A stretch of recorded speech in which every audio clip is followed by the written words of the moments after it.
Morning बच्चों, आज की क्लास में हम एक्सरसाइज 4 को रीडिंग करेंगे। ठीक है, एक्सरसाइज 4 को रीडिंग करेंगे। इसका पहले हमें आप लोग को इसका शब्दार्थ क्या किए थे, लिखवा दिए थे। आप लोग को बोले थे शब्दार्थ को याद करने के लिए।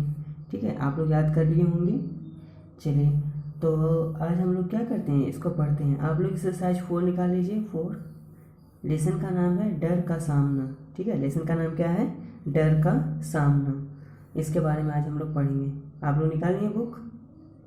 चलिए, तो अब हम लोग पढ़ते हैं। देखिए, एक 7-8 साल का बालक अपने पिता के साथ जा रहा था। एक 7-8 साल का बच्चा होगा, वो अपने पिता के साथ जा रहा था, कहीं जा रहा होगा। रास्ते में जंगल पड़ता था। रास्ते में क्या पड़ता था, जंगल पड़ता था। जंगल में पेड़ों पर बंदर बैठे थे। रास्ते में जो जा रहा था ना, तो रास्ते में ही एक जंगल पड़ता था। उस जंगल में जो पेड़ थे, उन पेड़ों पर बंदर बैठे थे। बंदर उन्हें देखकर गुर्राने लगे। बंदर जो था, उसे देखकर, उन्हें क्या देखकर गुर्राने लगता है, यानी गुस्सा करने लगता है। कुछ बंदर पेड़ों से उतरकर आने लगे। कुछ बंदर तो क्या किया, पेड़ से उतरकर और उसके साथ उसके पीछे क्या किया, आने लगा। बालक बंदरों को देखकर डर गया। बालक क्या करता है, बंदर को देखकर बिल्कुल डर जाता है। पीछे अचानक बंदर को आते देखता है ना, तो वो डर जाता है और भागने लगा। और क्या करता है, बच्चा भागने लगता है। बालक को भागता देखकर बंदर भी उसके पीछे भागने लगे। जब देखा कि बच्चा भाग रहा है, तो बंदर भी उसके पीछे था। बंदर भी भागना क्या करता है, स्टार्ट कर देता है। किसके पीछे भागना स्टार्ट कर देता है, तो बच्चे के पीछे भागना स्टार्ट कर देता है, यानी कि बच्चे को ही पीछा करने लगता है। पिता ने आवाज़ लगाई और बोले। पिता जो थे उसके, वो आवाज़ लगाते हैं और बोलते हैं, ठहरो, मत भागो।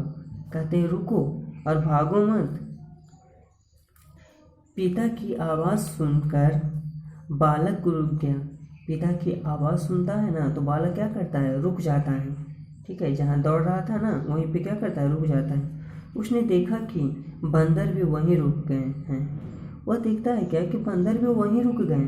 ठीक है, जब बालक रुकता है तो बंदर भी क्या हुआ, रुक गया। वह बहुत हैरान हुआ। बच्चा जो है बहुत हैरान हुआ कि ऐसे कैसे हो गया, वो तो मुझे ही पकड़ने आ रहा था, तो मैं तो अब रुक गया हूँ। तो वो चाहे तो मुझे पकड़ सकता था, लेकिन वह, मैं रुक गया तो वो भी रुक गया है। हैरान हुआ। उसके पिता भी पास आ गए। उसके पिता भी उसके पास आ गए। उसने पिता से पूछा, ये बंदर क्यों रुक गए थे। वो पूछता है अपने पिता से कि पिताजी, आखिर ये बंदर रुक क्यों गए थे, ये तो मेरा ही पीछा कर रहे थे, मेरे ही पीछे आ रहे थे, तो आखिर हमें रुकते के साथ ही ये बंदर भी क्यों रुक गए। तो देखिए पिताजी ने क्या कहा। पिता ने कहा, तुम अगर किसी से डरोगे तो वो तुम्हें और डराएगा। इसका मतलब है कि अगर तुम किसी चीज़ से डर रहे हो तो तुम्हें वो और डराएगा, इसलिए किसी भी चीज़ से डरो नहीं। ठीक है, जितना ज़्यादा डरोगे वह उतना ही तुम्हें क्या करेगा, डराएगा। जब तुम भागे तो बंदर तुम्हारे पीछे पड़ गए। जब तुम भागने लगा तो बंदर क्या हुआ, तुम्हारे पीछे पड़ गया। लेकिन तुम्हारे रुकने पर बंदर रुक गए। लेकिन तुम्हारे रुकने पर बंदर क्या हुआ, रुक गया। इसलिए जिस चीज़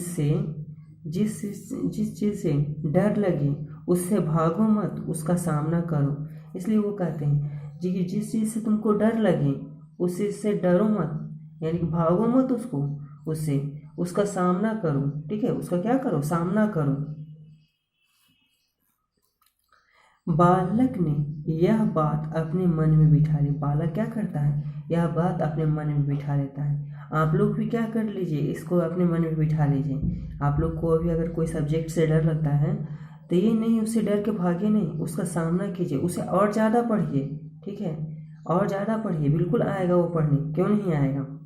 ठीक है, इसलिए कोई भी सब्जेक्ट अगर आप लोग को भारी लगे या तो कठिन लगे तो आप लोग क्या कीजिए, उसको और ज़्यादा डील कीजिए, उसको और पढ़िए। ठीक है, ताकि वह सब्जेक्ट क्या हो, आपके लिए हल्का हो जाए, वो आपको हल्का लगने लगे।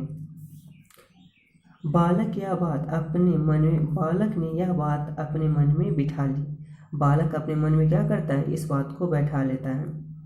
इस बालक का नाम था, देखिए अभी तक बालक का नाम ऊपर नहीं हम लोग को पता था, केवल बताया गया था क्या कि 7-8 साल का क्या था, बालक था। इस बालक का नाम नरेंद्र नाथ दत्त था, नरेंद्र नाथ दत्त था। नरेंद्र ही बड़े होकर स्वामी विवेकानंद कहलाए, यानी कि स्वामी विवेकानंद का बचपन का नाम क्या था, नरेंद्र नाथ दत्त था, है ना। स्वामी विवेकानंद का बचपन का नाम क्या था, नरेंद्र नाथ दत्त। स्वामी विवेकानंद का जन्म 12 जनवरी 1863 ईस्वी को कलकत्ता में हुआ था। स्वामी विवेकानंद का जन्म जो है वो हुआ था 12 जनवरी को 1863 ईस्वी को, याद रखिएगा। स्वामी विवेकानंद का जन्म कब हुआ, 12 जनवरी 1863 ईस्वी को, और कहाँ हुआ, तो कलकत्ता में हुआ था, कोलकाता में, ठीक है। स्वामी विवेकानंद का जन्म कब हुआ, 12 जनवरी 1863 ईस्वी को, कहाँ हुआ, तो कलकत्ता में हुआ, ठीक है। चलिए आगे देखते हैं।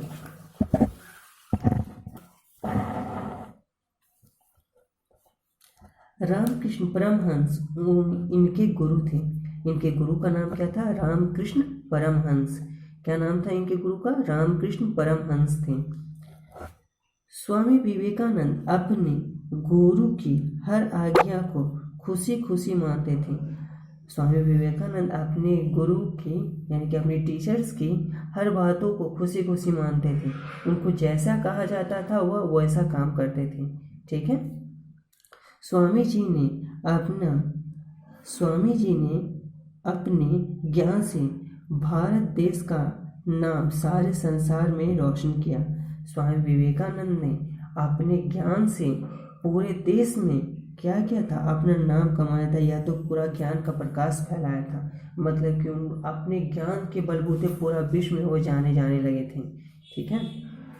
इनके जन्म दिवस को राष्ट्रीय युवा दिवस के रूप में मनाया जाता है, और इन्हीं के जन्म दिवस को हम लोग राष्ट्रीय युवा दिवस मनाते हैं। कौन सा दिवस मनाते हैं, राष्ट्रीय युवा दिवस। किसके जन्म पर मनाते हैं, तो स्वामी विवेकानंद के जन्म पर। स्वामी विवेकानंद के जन्म दिवस पर हम लोग कौन सा दिवस मनाते हैं, तो राष्ट्रीय युवा दिवस मनाते हैं। स्वामी विवेकानंद का जन्म कब हुआ था, तो 12 जनवरी 1863 ईस्वी को कलकत्ता में हुआ था। 12 जनवरी 1863 ईस्वी को कहाँ हुआ था बच्चों, कलकत्ता में हुआ था। इनके जन्म दिवस पर हम लोग क्या मनाते हैं, राष्ट्रीय युवा दिवस मनाते हैं। चलिए, तो इस कहानी से हमें शिक्षा क्या मिलती है बच्चों, तो इस कहानी से हमें शिक्षा मिलती है कि हमें कभी भी किसी भी स्थिति में डरना नहीं चाहिए, ठीक है। किसी भी स्थिति में डरना नहीं चाहिए और किसी भी चीज़ से डरना नहीं चाहिए, ठीक है। कभी भी किसी चीज़ से डरना नहीं चाहिए, उसका डटकर सामना करना चाहिए, ठीक है। जैसे एक बालक ने क्या किया था, डटकर सामना किया था, ठीक है। तो आप लोग भी किसी भी, यानी कि आप लोग को भी अगर कोई सब्जेक्ट हार्ड लगे या तो पढ़ने में ज़्यादा हार्ड लगे, तो आप लोग उस सब्जेक्ट को छोड़िए नहीं, ये नहीं कि आप उसको पढ़ेंगे नहीं, उसी को और ज़्यादा पढ़िए। तो आप लोग को क्या होगा, वो और अधिक पढ़ने आएगा और अधिक सही ढंग से उसको, यानी कि उसमें आप लोग को फिर जब लगातार उसको अध्ययन कीजिएगा, पढ़िएगा, तो फिर आप लोग को उसमें कोई प्रॉब्लम नहीं होगा।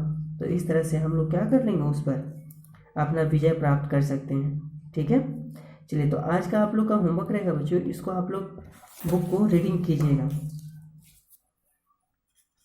आप लोग का हिंदी में रहेगा एक्सरसाइज 4 का बुक रीडिंग। आप लोग 2 टाइम्स रीडिंग कीजिएगा, 2 बार, ठीक है। 2 बार रीडिंग कर लीजिएगा ढंग से, ठीक है।